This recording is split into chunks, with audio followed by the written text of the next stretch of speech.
Hey guys, welcome back. I hope you're having an amazing day. Let's get right into the stories. The first one is an entitled People Story. I've lived in my house for over 15 years and never had any issues with neighbors or my home. That all changed when a new family moved in next door about 6 months ago. From day one, the wife just gave me bad vibes with her entitled attitude.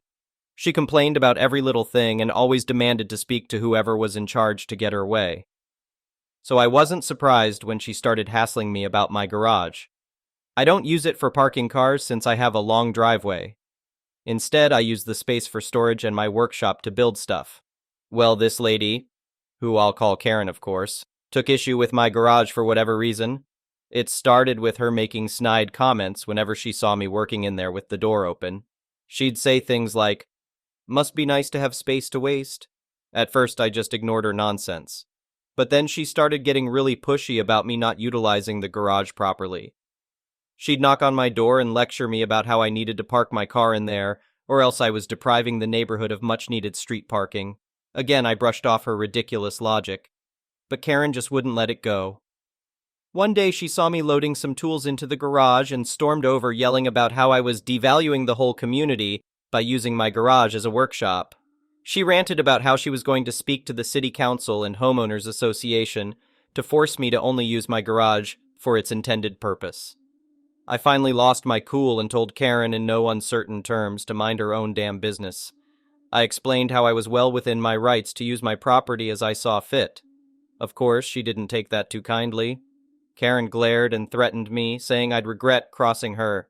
In hindsight, I should have realized she was crazy enough to actually follow through on her threats.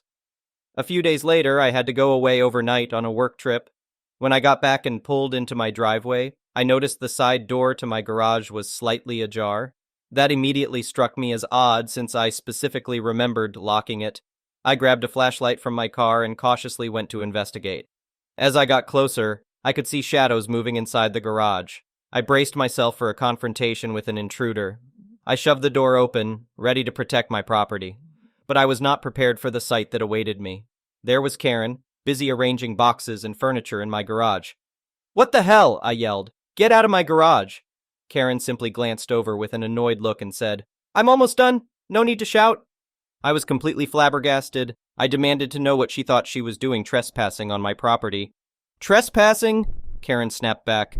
"I'm simply moving into this unused space since you don't seem to need it." She then launched into a whole speech about how I wasn't utilizing the garage properly as a homeowner. Karen declared that it was her duty to ensure proper use of neighborhood resources, so she had taken it upon herself to repurpose my garage into her own living space. I was so shocked I could barely form words as she prattled on. Was this woman insane? But Karen was dead serious. She claimed it was perfectly legal for her to annex my garage since I had failed to use it to her standards. As if that wasn't bad enough, she then revealed that she had changed the locks on the side door. She held up a new key and smugly informed me that only she had a copy now. I absolutely lost it and started yelling at her to get the hell out immediately. But Karen refused to budge. "I'll be reporting you to the authorities for harassment if you continue with this verbal abuse," she threatened. Part of me wanted literally drag her out, but I was too worried about potential legal issues. So instead, I warned Karen she was making a huge mistake and marched off to call the police. I explained the whole ridiculous situation to the dispatcher, who seemed just as baffled as me. They assured me officers would be there soon to handle things. It took a few hours, but eventually 2 policemen showed up and I brought them to the garage. One peeked inside, then immediately radioed for backup. Even the cops seemed stunned when they saw Karen casually sitting on a chair, sipping tea like she owned the place. The officer in charge questioned her briefly, and Karen was totally unapologetic. She maintained her right to claim my unused garage. The policeman shook his head in disbelief. He told her in no uncertain terms that she had to vacate immediately, or she'd be arrested for trespassing. Karen argued and tried to insist the law was on her side, but the cops were done playing games. They gave her a final warning and said she had 5 minutes to vacate or they'd place her in handcuffs. Well, that finally wiped the smug look off Karen's face. She huffed indignantly and threatened to sue me for harassment. But eventually Karen gathered up her stuff and left after changing the lock back. The police officers just chuckled in disbelief. They reassured me I had every right to use my own garage as pleased, though they did warn me to keep an eye out in case Karen tried something again. After profusely thanking them, I changed the garage locks once more for good measure. In the following days, I kept catching Karen snooping around my property trying to find another way in. I ended up having to get a restraining order after I found her trying to break in through a window late one night. Thankfully, I haven't had any more issues with her since. But I did invest in some home security cameras just to be safe. The whole ordeal was just so wild and unbelievable. I still can hardly fathom the audacity and entitlement of that woman, who literally tries to just take over someone else's garage because you don't think they should use it for storage. That Karen was definitely several sandwiches short of a picnic. I just hope I never have to deal with such a deranged neighbor ever again. The next one is a pro-revenge story. I used to work at a distribution warehouse, and last summer I experienced stress and depression that was so severe it led to anxiety attacks. This was primarily due to a specific employee and the CEO, resulting in a hostile work environment. I found myself taking more sick days than usual and was asked for a doctor's note during a meeting involving me, the CEO, and the person who essentially ran the company.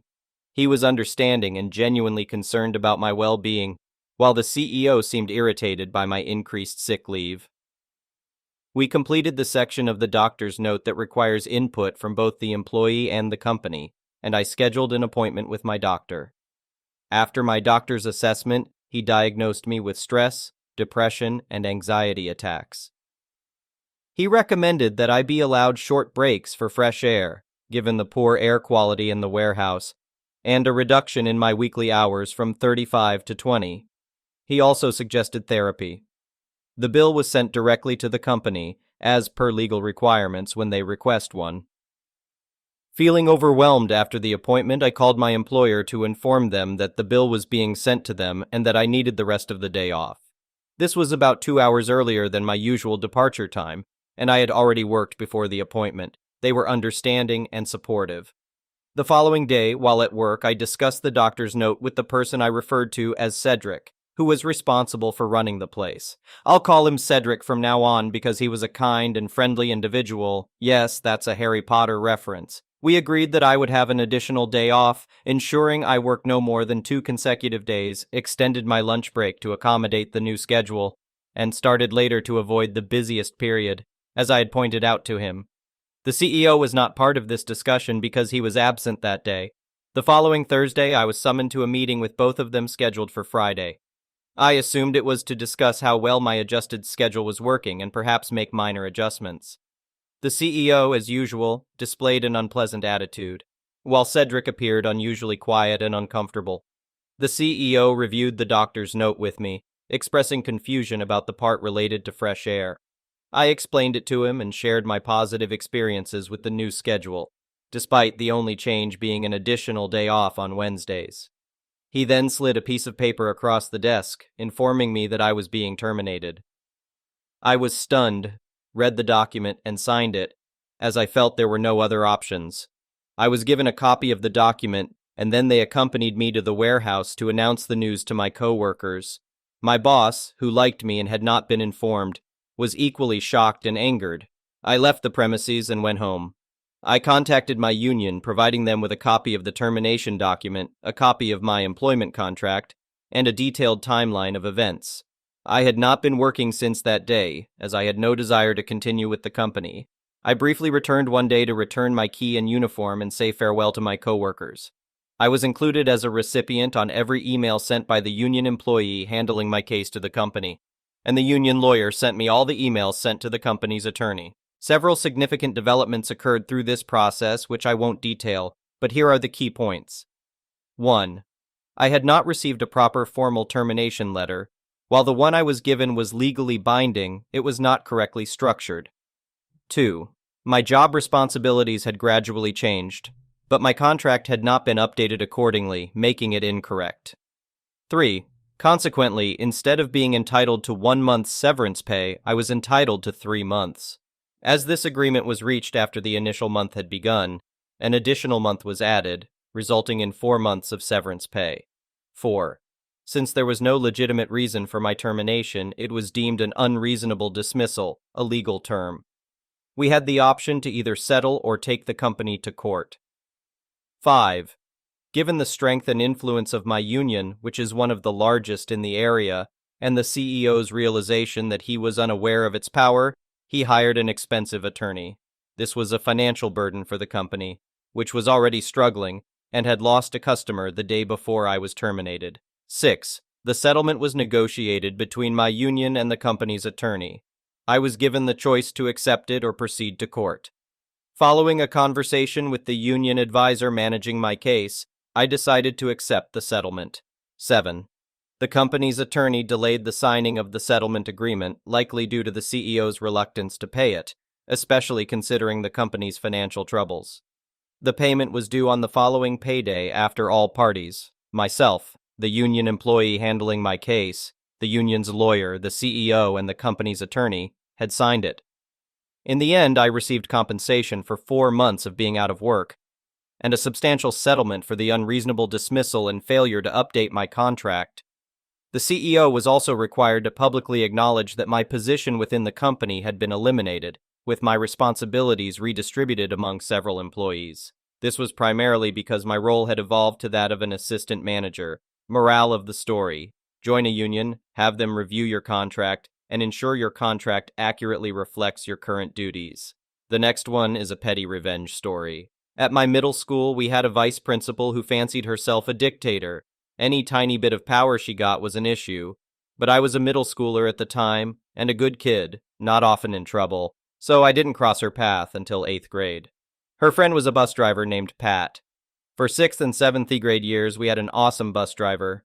He was nice to the kids, let us put the windows down when the Georgia heat got too much, etc. But he retired, and the bus driver we got was an extremely angry middle-aged woman named Pat, who did not like children and made that clear every day. "The windows stay up or we go back to the school," she would yell as she had the only fan blowing in her face on a 100-plus degree school bus. Ostensibly, this was to keep us from throwing things out of the bus, but that was never an issue before or after. The real reason was that before the bus driver could leave the bus at the end of the day, all the windows had to be back up and locked. So this saved her effort. My bus stop was the first she drove by, but the last to pick up, and had been that way for years. Pat changed this and decided she only wanted to stop on the first pass by and kept threatening to leave the kids in my neighborhood if we made her stop twice. I first got on the Karen VP's radar because Pat left me on the side of a very busy road one morning. She could have stopped, but wagged her finger at me as she drove away and left me. I flipped off the kids laughing at me out of the back window, but the bus driver Pat thought I was flipping her off. I didn't get suspended because she left me with no way to get to school on the side of an extremely busy road, and my mom threatened to sue if it happened again. But after that, they had it out for me. Pat tried several times to get me on anything.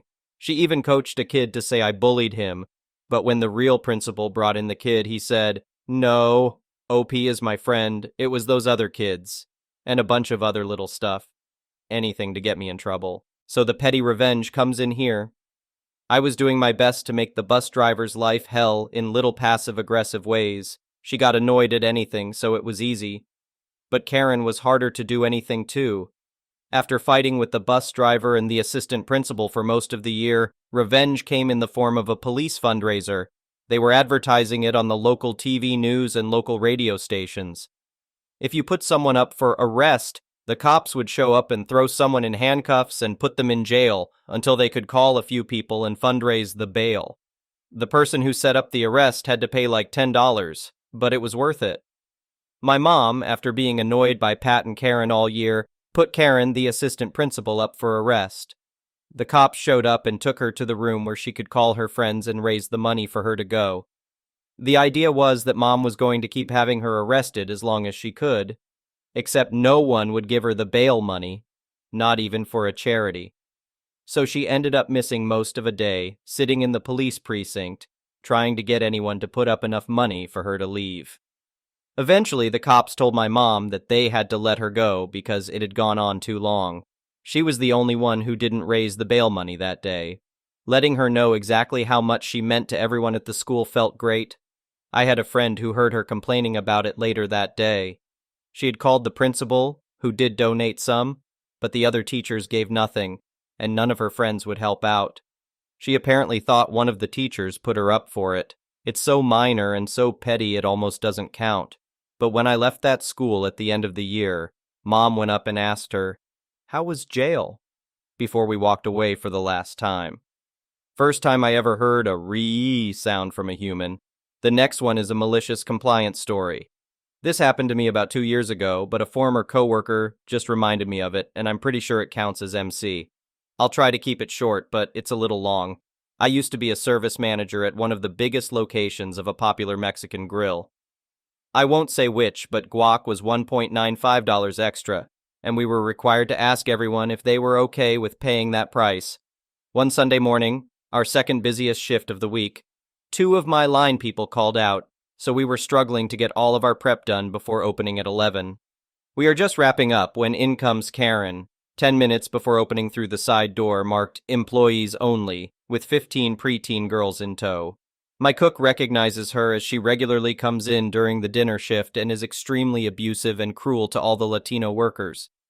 Karen tells me they can order whatever they want, throws her credit card at me, and goes to sit down at a table and fiddles on her phone. Now I can't ring up her order without her standing there because of the company rules, and I am 30 weeks pregnant and just want to take my break. I prego waddled over to Karen's table to try and inform her of that when she literally flicks her hand at me to dismiss me. Not only have I been at the store since 7 and done 2 different people's jobs on top of my own, but I have my son's head grinding against my pelvic bones and kicking me like crazy. I am in no mood.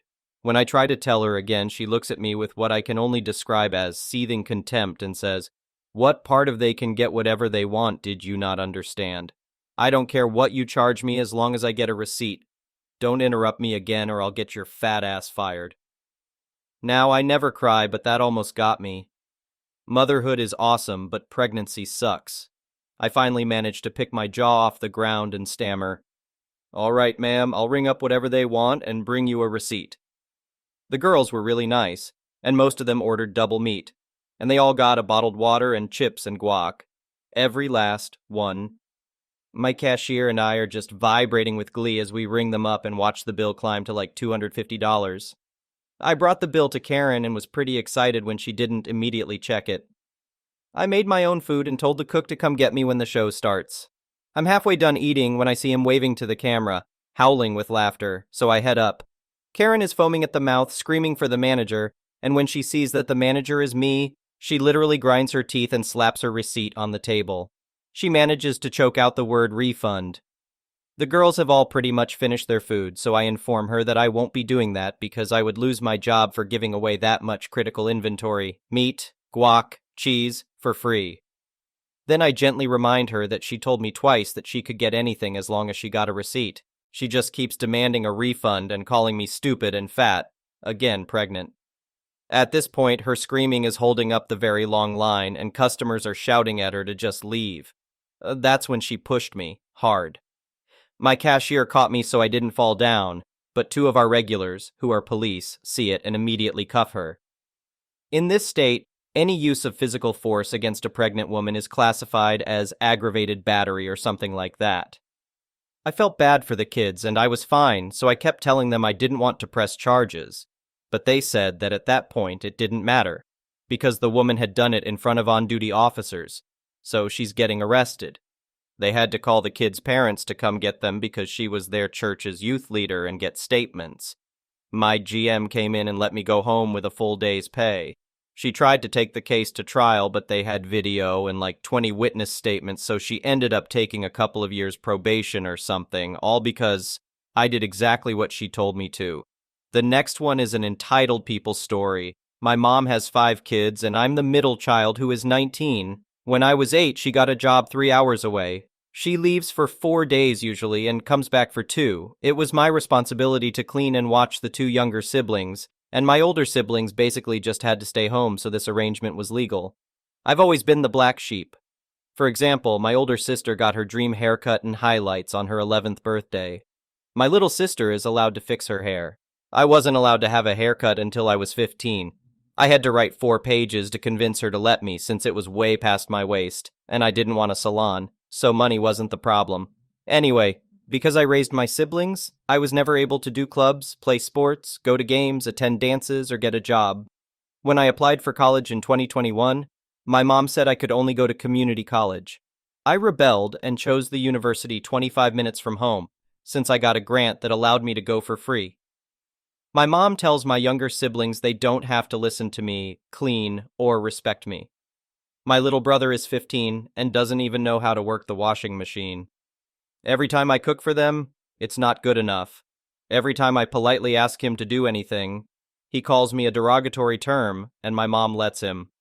I'm not allowed to disrespect them, so it's unprovoked. Since they don't respect me at all, I decided I was leaving this August. My mom is still furious. She keeps calling me a selfish narcissist for making her life harder. The icing on the cake, though, is that she wants me to pay her since I'm moving. Again, I can't have a job until I move out. I've been making money for my dorm by babysitting a family friend's kids and cleaning my aunt's house on the days my mom is home. Anyway, she and I were on our way to Target so I could get some things, when she said she needed my money that I made. I asked why, and she said it's because she raised me. I told her it's her job as a parent, and then she replied by saying she could have gotten rid of me and wanted me to thank her for not getting rid of me. I could not believe it. Since I didn't give her my money, tensions are high. She keeps saying to her friends that I'm making her life bad. Entitled mothers are so difficult. Thank you for watching. I would really appreciate it if you could like the video and subscribe to our channel if you haven't already. We'll see you again tomorrow.